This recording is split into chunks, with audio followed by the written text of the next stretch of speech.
Praise the lord. Welcome to day 37 of today's promise.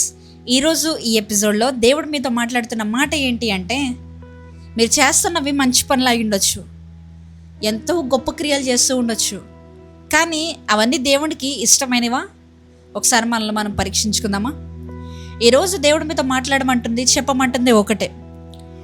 ఆ రోజు దేవాలయంలో, యెరూషలేము దేవాలయంలో పన్ను వసూలు చేసేవాళ్ళు, రూకలు మార్చేవాళ్ళు, ఇంకా ఇతర క్రియలు లైక్ ఎలా అంటే ఎడ్లను అమ్మేవాళ్ళు, బలి పశువులను అమ్మేవాళ్ళు, వీళ్ళందరూ యెరూషలేములో దేవాలయంలో అక్కడ అమ్ముకుంటూ ఉన్నారు.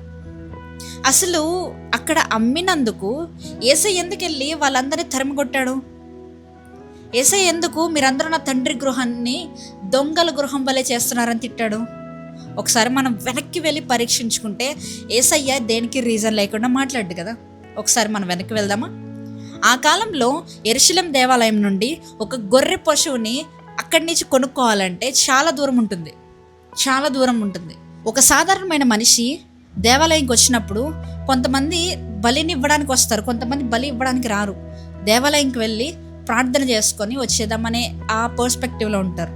ఎప్పుడైతే బలి ఇవ్వాలి అనే ప్లాన్ లేని వాళ్ళు ఆ యెరూషలేము దేవాలయంలోకి వెళ్తారో, వాళ్ళకి దేవుడు సడన్గా కన్విక్ట్ చేసి, నువ్వు ఈ పాపం చేసావు, నువ్వు ఇది చేసావు అని కన్విక్షన్ వచ్చిందనుకో, ఆ మనిషి బలి ఇవ్వాల్సిందే. మరి అప్పుడు తనకి బలి పశువు కావాలంటే ఆ యెరూషలేము దేవాలయం నుండి చాలా దూరం తను ప్రయాణం చేయాల్సి ఉంటుంది. ఈ ప్రయాణంలో తనకున్న మైండ్ త్రిప్పి వేసుకోవడానికి సాతాను ఎంతగానో ప్రయత్నిస్తూ ఉంటాడు.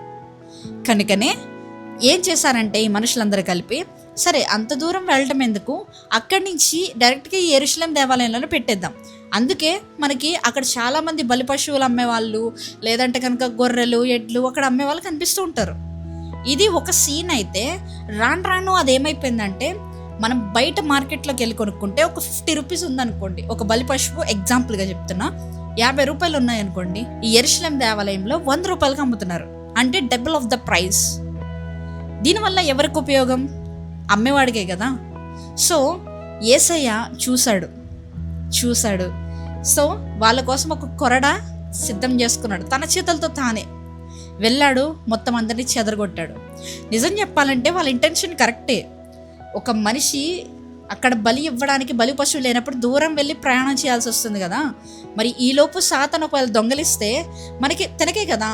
సో అందుకే వాళ్ళు మంచి పని చేద్దాం అనుకున్నారు. కానీ ఆ మంచి పని కాస్త ఎవరిని సెంటర్లో పెట్టుకుని చేశారా అంటే, డబ్బుల్ని సెంటర్లో పెట్టుకుని చేశారు. దేవుని అడ్డం పెట్టుకుని చాలామంది బిజినెస్ చేస్తూ ఉంటారు. చేయొచ్చు, తప్పలేదు. కానీ నువ్వు ఎంతకి చేస్తున్నావు అనేది ఇంపార్టెంట్. అందులో ఎవరు మిడిల్లో ఉన్నారు, ఎవరు సెంటర్లో ఉన్నారు? దేవుడు సెంటర్లో ఉన్నాడా, లేకపోతే డబ్బు సెంటర్లో ఉందా? అది చాలా ఇంపార్టెంట్. చాలామంది అనుకోవచ్చు, నేను మెచ్యూర్డ్ కదా, లేదంటే నేను అన్నీ నాకు తెలిసిందే కదా, ధర్మశాస్త్రం ఎరిగిన వాడిని కదా అనుకుని అందరూ భ్రష్టులు అయ్యారంట. ఇప్పుడు కూడా నీకు అన్నీ తెలిసి ఉండొచ్చు, బైబిల్ అంతా చదివి ఉండొచ్చు, కానీ లాస్ట్లో సొలొమోను భ్రష్టుడు అయినట్టుగానే మనకు ఎన్ని తెలిసినా కూడా మనం భ్రష్టులు అవుతాం దేవుని సెంటర్లో పెట్టకపోతే. సో ఈ వీడియోని మీ ఫ్రెండ్స్కి, ఫ్యామిలీ మెంబర్స్కి, చర్చ్ ఫ్రెండ్స్కి, లేదంటే మీ ప్రేయర్ పార్ట్నర్కి షేర్ చేయండి, సో దట్ వాళ్ళు కూడా ఈ వీడియోని చూస్తారు. Thank you so much for watching. Praise the lord.